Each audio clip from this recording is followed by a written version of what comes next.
નમસ્કાર વિદ્યાર્થી મિત્રો, નમસ્કાર. સામાજિક વિજ્ઞાનની અંદર આપ સર્વ વિદ્યાર્થી મિત્રોનું હું પાર્થ જાની આપ હાર્દિક સ્વાગત કરું છું. ચેપ્ટર નંબર 1 છે ભારતનો વારસો. આપણને આપણા પૂર્વજો તરફથી મળેલી અમૂલ્ય ભેટ એટલે વારસો. આ ચેપ્ટરની અંદર આપણે એક ટોપિક સમજવાનો છે કે ભાઈ ગુજરાતના સાંસ્કૃતિક વારસાના સ્થળોની માહિતી આપો કે સાંસ્કૃતિક વારસામાં કયા કયા સ્થળનો સમાવેશ કરવામાં આવે છે. સમગ્ર ગુજરાતમાંથી તમામ એવા જોવાલાયક, માણવાલાયક અને કંઈક ને કંઈક એની અંદર રહસ્ય રહેલું હોય એવા સ્થળો કયા કયા છે સાહેબ? તો સાંસ્કૃતિક અને પૌરાણિક. પૌરાણિક એટલે ખૂબ જૂના, પૌરાણિક એટલે ખૂબ જૂના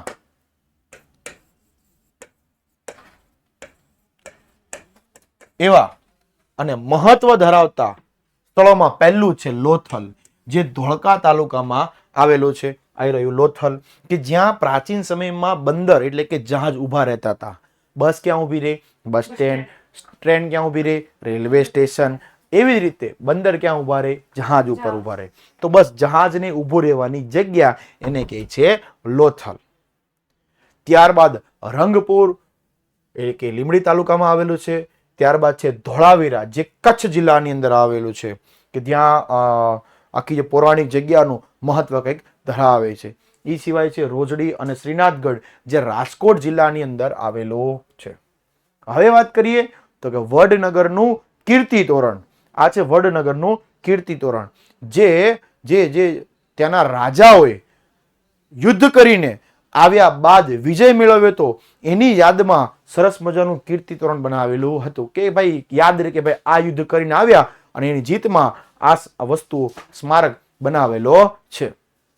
પછી કીધું જુનાગઢમાં આવેલો સમ્રાટ અશોકનો શિલાલેખ. હવે સમ્રાટ અશોકે એના કાર્યકાળ દરમિયાન જેટલા બી મહત્વના કાર્યો કર્યા, જે સારા કામ કર્યા, એ બધા જ એક પથ્થર ઉપર એને કોતરણી કામ કરી અને લખાવ્યા હતા. એનું વર્ણન શિલાલેખની અંદર કરવામાં આવે છે. ત્યારબાદ છે મોઢેરાનું સૂર્ય મંદિર. આ છે મોઢેરાનું સૂર્ય મંદિર. આ જ્યાં ભગવાન સૂર્યના કિરણો અંદર મૂર્તિમાં રહેલા કિરણો ઉપર, ભગવાનની મૂર્તિ ઉપર, અને ભગવાનની જે મૂર્તિ જે હતી એની ઉપર મુકટ, અને મુકટની અંદર મણિ છે, રત્ન એના પર પડે, જેના કારણે આખા ઈ મણિ ઉપર પડતા આખા પ્રકાશથી આખું મંદિર ઝળહળી ઉઠતું હતું. સૂર્યનું પહેલું કિરણ સીધું ભગવાનની મૂર્તિ ઉપર રહેલું જે મણિ હતું એની પર પડે. ઈ મંદિરની વિશેષતા, જબરજસ્ત મંદિર. ઈ સિવાય ચાંપાનેરનો દરવાજો, આયરો ચાંપાનેરનો દરવાજો. મોહમ્મદ બેગડાએ ચાંપાનેર એટલે કે પાવાગઢની પાસે આવેલું ચાંપાનેર નામનું ગામ, એના ઉપર રાજ કર્યું, એટલે પેલા વિજય મેળવ્યો યુદ્ધ કરીને, અને પછી એના પર રાજ કર્યું, એની જે રાજધાની બનાવી એને કહેવામાં આવે છે ચાંપાનેર. એ સિવાય સિદ્ધપુરનો રુદ્ર મહાલય. રુદ્ર એટલે થાય શિવ, ને ભગવાન શિવનું મંદિર બનાવેલું છે રુદ્ર મહાલયની અંદર.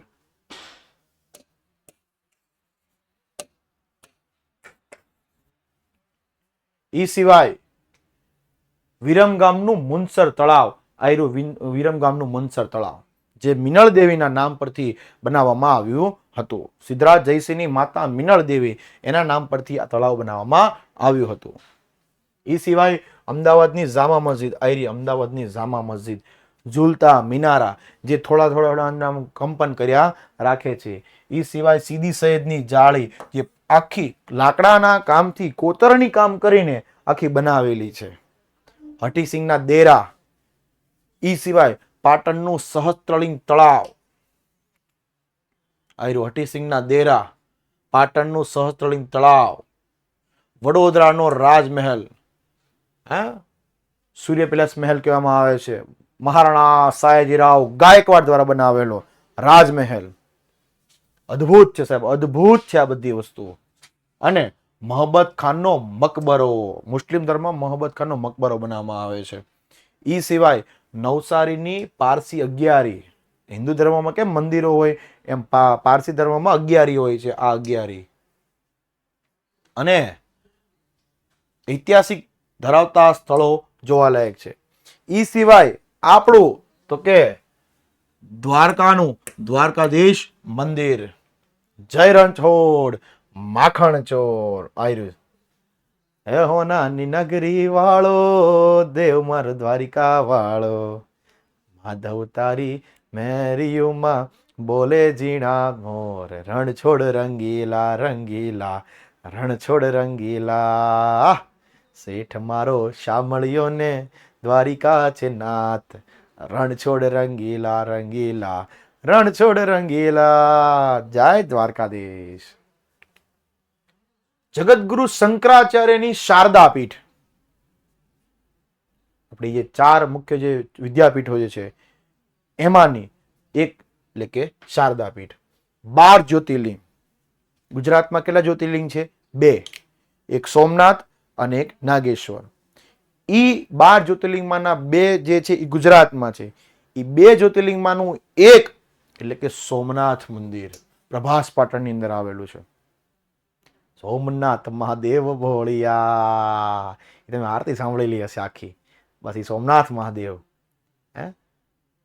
વીર હમીરજી ગોહિલ આખી સરસ મજાની આખી અંદર કરી છે. આપણે ક્યારેક ડિટેલમાં ચર્ચા કરશું એના ઉપર.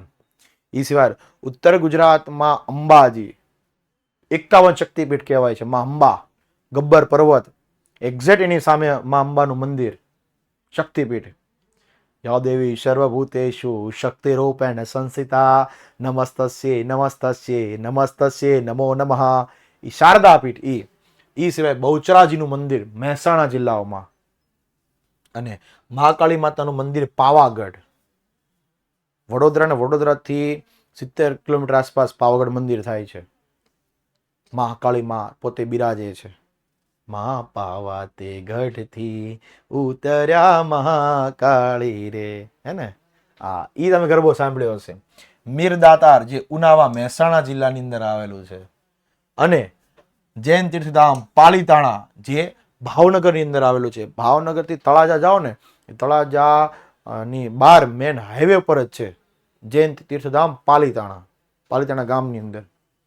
અને રણછોડરાયજીનું મંદિર ડાકોર, ડાકોરના ઠાકોર ભગવાન દ્વારકાધીશ મંદિર છે ડાકોરની અંદર. જય રણછોડ માખણ ચોર, તારો ગલીએ ગલીએ શોર, હે ને? શામળાજી તો કે અરવલ્લી જિલ્લામાં આવેલું છે. અને ઈ સિવાય ગુજરાતના જાણીતા ધાર્મિક અને સામાજિક એટલે કે સમાજની અંદર ઉપયોગી એવા સ્થળો, પ્રવાસલક્ષી એટલે કે જોવાલાયક હોય તેવા, આમાં પોળો વિજયનગર ક્યાં આવેલું છે? સાબરકાંઠા જિલ્લાની અંદર આવેલું છે. ત્યારબાદ પતંગોત્સવ જે અમદાવાદની અંદર દર વર્ષે જાન્યુઆરી મહિનામાં જે 14 અને 15 તારીખે જે પતંગ ઉત્સવ હોય છે, ત્યારે આખું અમદાવાદની અંદર દેશ વિદેશથી લોકો ત્યાં પતંગ ઉત્સવની અંદર આવતા હોય છે. અને કાંકરિયા કાર્નિવલ અમદાવાદની અંદર આવેલું છે, કાંકરિયા તળાવ, ત્યાં એક ઉત્સવ આખું ઉજવવામાં આવે છે. એ સિવાય છે તાનારીરી મહોત્સવ, એ પણ ઉજવવામાં આવે છે.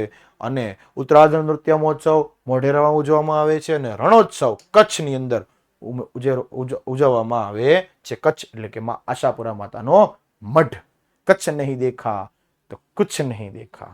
આવું સરસ મજાનું આખું ગુજરાતના સાંસ્કૃતિક વારસાના સ્થળોની યાદી આખી આમાં આપી દીધી, જેનું કંઈક ને કંઈક મહત્વ છે. કોઈક રાજા મહારાજાએ રાજ કરીને આવી ગયા, કોઈક જગ્યાનું મહત્વ છે, કોઈક ભગવાન ત્યાં બિરાજ્યા છે, કોઈક માતાજી ત્યાં બિરાજ્યા છે, એની કોઈક ને કંઈક વિશેષતા આ બધા જ સ્થળોની અંદર આપવામાં આવી છે. ડિટેલમાં આપણે ટોપર બેસની અંદર ડિટેલમાં આપણે આ લેક્ચરો ભણવાના છે. માત્ર ને માત્ર અહીંયા ખાલી ટૂંકમાં મેં પરિચય આપ્યો અને નામો જાહેર કર્યા છે.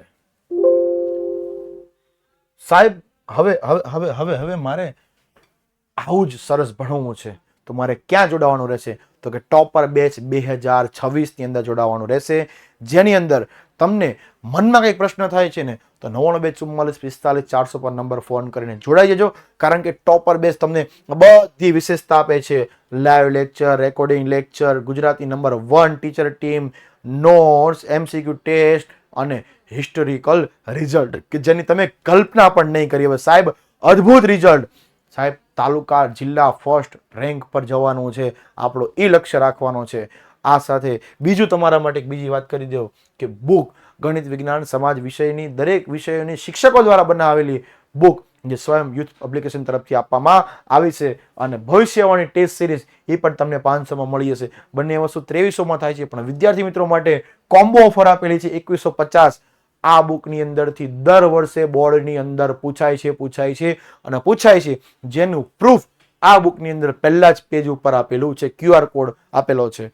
આજે જ કોલ કરો 9712444548 અથવા 49 નંબર પર. ફરી મળીશું નવા ટોપિક, નવા MP, નવા કંઈ ટોપિક સાથે. ત્યાં સુધી હું પાર્થ જાની આપની વચ્ચેથી વિદાય લો. બાય, ટેક કેર, જય હિન્દ, જય ભારત.